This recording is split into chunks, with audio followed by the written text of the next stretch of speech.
E auction की updates आना चालू हो चुके हैं और जैसा कि आप में से शायद बहुत से लोगों को ये खबर मिल चुकी है, करीब 3 से 4 चैनल्स ने स्लॉट विन कर लिया है। उसके बावजूद भी आखिर आज की इस वीडियो में ऐसा क्या खास है जो आपको जानना चाहिए।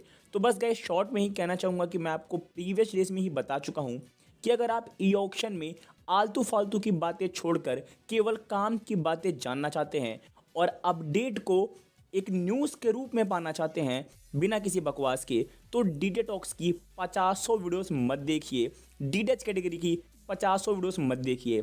बस ई ऑक्शन के इस माहौल में हमारे रोजाना की एक मात्र वीडियो को शाम के टाइम में वॉच कर लीजिएगा। ट्रू और राइट इन्फॉर्मेशन ही आपको मिलेगी इन अ समराइज फॉर्म।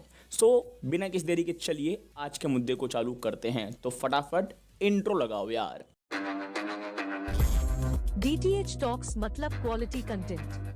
हाँ जी दोस्तों, बीते कल रात से ही फाइनली प्रसार भारती के द्वारा जो 85 ई ऑक्शन MPG2 के लिए कंडक्ट किया जा रहा है, उसमें जीते चैनल्स के नाम रिलीज होना चालू हो चुके हैं कुछ सोर्सेज के द्वारा। और ये सोर्सेज काफ़ी ज़्यादा ही ट्रस्टफुल सोर्सेज रहे हैं, क्योंकि इससे पहले डीडी फ्लिस के हिस्ट्री में जितने भी ई ऑक्शंस हुए हैं उनकी अपडेट हम आम जनता तक पहुँचाने का काम इन्हीं सोर्सेज का जाता है। तो इस बार भी गाइस आई है काफ़ी सारी अपडेट। चलिए सीधा बात करते हैं सबसे पहले एक्सचेंज फॉर मीडिया की रिपोर्ट को लेकर। गाइस एक्सचेंज फॉर मीडिया के द्वारा कहा गया कि बीते दिनों के अंतर्गत यानी कि first day of e auction में 3 स्लॉट्स को लेकर ई ऑक्शन को कंडक्ट किया गया, जहां पर 3 चैनल्स जीते और ये तीनों चैनल का संबंध बकेट A+ यानी कि हिंदी धारावाहिक चैनल से रखा गया है।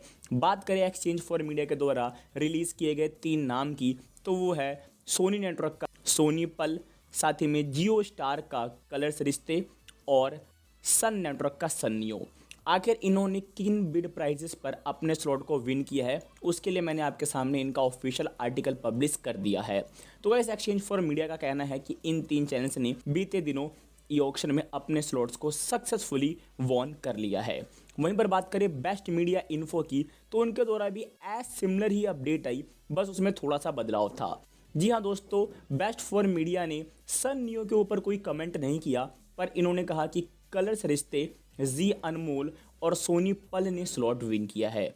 और आखिर में हमारा सबसे इम्पॉर्टेंट सोर्स जो कि था इकोनॉमिक्स टाइम्स, जो कि अपने आप में one of the best newspaper कहलाता है, तो उनके द्वारा रिसर्च पेपर में ये बात सामने आई कि सोनी पल ने, कलर्स रिश्ते ने और सन नियो ने तो स्लॉट विन किया ही है, साथ ही साथ जी अनमोल ने भी स्लॉट विन किया है।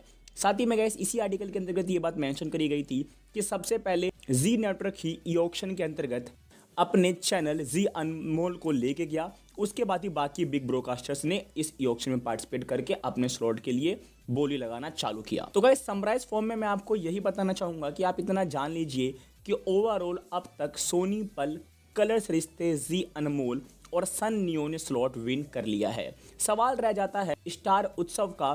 तो जैसे ही गाइस आपको पता है कि जियो स्टार अब मर्ज हो चुके हैं और जियो स्टार ने अपनी तरफ से कलर्स रिश्ते को पार्टिसिपेट कराया है, तो मे बी इन लोगों के बैकएंड में प्लान चल रहे होंगे कि स्टार उत्सव को फिलहाल हम डीडी फ्लिस पर मे बी नहीं लॉन्च करते हैं, उसका कंटेंट हम कलर्स रिश्ते पर ही टेलीकास्ट कर देंगे। पर ये गाइस सिर्फ हमारी एजम्पशन है, हो सकता है ये रॉन्ग भी साबित हो और आने वाले डेज में क्या पता ये भी खबर आ जाए कि स्टार उत्सव भी सेपरेटली जीत चुका है। बाकी आप इतना जान लीजिए, अगर स्टार उत्सव नहीं जीतता है तो उसका कंटेंट आपको कलर्स रिश्ते पर ही देखने को मिलेगा, और अगर स्टार उत्सव जीत जाता है तो उसका सेपरेट कंटेंट आपको स्टार उत्सव पर दिखाया जाएगा और कलर्स रिश्ते पे वाई कॉमेडियन का कंटेंट दिखाया जाएगा। तो हमारे लिए कोई भी नुकसान की बात नहीं है। अब बात रह जाती है कुछ और चैनल्स की जो कि इनसे ही संबंधित है कि अगर स्टार उत्सव नहीं जीता तो क्या स्टार भारत जीत सकता है। तो उसके ऊपर गाइस मैं कोई कमेंट करना नहीं चाहूँगा और मेरे ख्याल से उसका कारण यही होगा कि फालतू का टाइम बर्बाद मत कीजिए। मैं आपको बस शॉर्ट और समराइज वे में यही कहूँगा कि स्टार भारत जीते ना जीते हमें कोई इशू नहीं है, बिकॉज जो भी चैनल इन ब्रॉडकास्टर्स के द्वारा अपने सीरियल कैटेगरी में लॉन्च किया जाएगा उस पर आपको इनके बाकी के पेड चैनल्स का रिपीट कंटेंट डेफिनेटली देखने को मिलेगा, चाहे वो रिपीट कंटेंट स्टार भारत का हो, स्टार प्लस का हो या फिर इनके किसी और चैनल का हो। साथ ही में बात करें स्टार स्पोर्ट फर्स्ट चैनल की, तो वो भी गाइस मैं आपको क्लियर कर चुका हूँ बीते अपडेट्स की वीडियो में कि वो चैनल गाइस अब से एक हिंदी लैंग्वेज की जगह पे कन्नड़ लैंग्वेज का चैनल हो चुका है, तो उसका भी डीडी फ्लिस पर आने का कोई लॉजिक नहीं बनता। हाँ, खुशखबरी उन लोगों के लिए है जो कि सोनी वाह का वेट कर रहे हैं। देखिए दोस्तों, सोनी नेटवर्क ने ई ऑक्शन के पहले दिन सीरियल कैटेगरी में अगर अपने चैनल सोनी पल को विन कराया है, तो उम्मीद यही है कि जैसे आने वाले टाइम में ई ऑक्शन आगे बढ़ेगी तो वो मूवीज कैटेगरी में भी सोनी वाह को विन करा सकते हैं। अब इसके ऊपर कंफर्मेशन तभी आएगी जब ई ऑक्शन के आगे के दिन बीतेंगे और मीडिया रिपोर्ट्स की तरफ से बात सामने निकल कर आएगी। तो फिलहाल यही अपडेट्स आई थी, आगे देखते हैं ई ऑक्शन कहां पर क्या मोड़ लेती है। फिलहाल इतना ही, मिलते हैं नेक्स्ट वीडियो में। धन्यवाद।